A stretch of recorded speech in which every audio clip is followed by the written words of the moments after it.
పశ్చిమ గోదావరి జిల్లా భీమవరంలో సిపిఐ ఆధ్వర్యంలో బద్లావ్ జరూరీ హై మార్పు కావాలి నినాదంతో దేశవ్యాప్త పాదయాత్ర ప్రారంభమైంది। ఈ సందర్భంగా సిపిఐ రాష్ట్ర కార్యదర్శి వర్గ సభ్యురాలు పెన్నెట్మత్స్య దుర్గా భవాని మాట్లాడుతూ కేంద్ర రాష్ట్ర ప్రభుత్వాల ప్రజా వ్యతిరేక విధానాలకు వ్యతిరేకంగా ప్రజలను ఐక్యం చేయాల్సిన అవసరం ఉందన్నారు। రైతులకు గిట్టుబాటు ధర, నిరుద్యోగులకు ఉపాధి, ప్రభుత్వ విద్య, వైద్య రంగాల బలోపేతంతో పాటు ప్రజా సమస్యల పరిష్కారానికి ప్రభుత్వం చర్యలు తీసుకోవాలని డిమాండ్ చేశారు। కేంద్రంలో నరేంద్ర మోడీ ప్రభుత్వం, రాష్ట్రంలో చంద్రబాబు నాయుడు ప్రభుత్వం ఎన్నికల ముందు ప్రజలకు అనేక వాగ్దానాలు ఇచ్చి అధికారంలోకి వచ్చిన తర్వాత వీళ్ళ ప్రజా సమస్యలు పూర్తిగా విస్మరించి ప్రజా వ్యతిరేక పాలన సాగిస్తూ ఉన్నారు।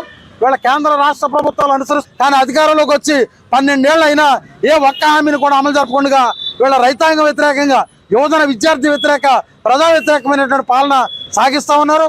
అంతేకాకుండా ఈ దేశాన్ని మతతత్వ పాలనతో వీళ్ళ కార్పొరేట్లకు అనుకూలంగా ప్రభుత్వ రంగ సంస్థలన్నింటినీ కూడా అదానీ, అంబానీ లాంటి వీళ్ళ పెద్ద పెద్ద బడా పెట్టుబడిదారులకి వీళ్ళు ఉచితంగా అప్పనంగా దారాదప్పడాలి, రాజ్యాంగాన్ని కాపాడాలి, ఎన్నికల కమిషన్ లాంటి వ్యవస్థల్ని కుప్పట్లో పెట్టుకొని ఎన్నికల్ని జరిపేటువంటి తీరుని అస్తవ్యస్తం చేసి ఎన్నికయ్యేటువంటి విధానానికి తిలోదకాలు ఇవ్వాలి।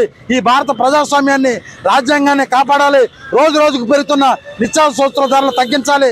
వీళ్ళకి ఏడాదికి 2 కోట్ల ఉద్యోగాలు ఇస్తామన్న వాగ్దానాన్ని నెరవేర్చాలనేటువంటి రైతాంగానికి సంబంధించి వాళ్ళ యొక్క పంటలకి గిట్టుబాటు ధర కల్పించాలి। వీళ్ళ మహిళలకు సంబంధించినటువంటి 33.5% రిజర్వేషన్లు ఏదైతే ఉందో దాన్ని ఏ రకమైనటువంటి దానికి కూడా ముడిపెట్టకుండా ఇవాళ రిజర్వేషన్లు అమలు జరపాలని చెప్పి ఈ న్యాయమైన డిమాండ్ల సాధన కోసం ఇవాళ పాదయాత్రలు నిర్వహిస్తూ ఉన్నాం। ఇవాళ 15వ తారీఖు వరకు పాదయాత్రలు నిర్వహించి ప్రజా చైతన్యం తీసుకోవడం ద్వారా ఈ ప్రభుత్వాలకి తగిన హెచ్చరిక చేస్తా ఉన్నాం।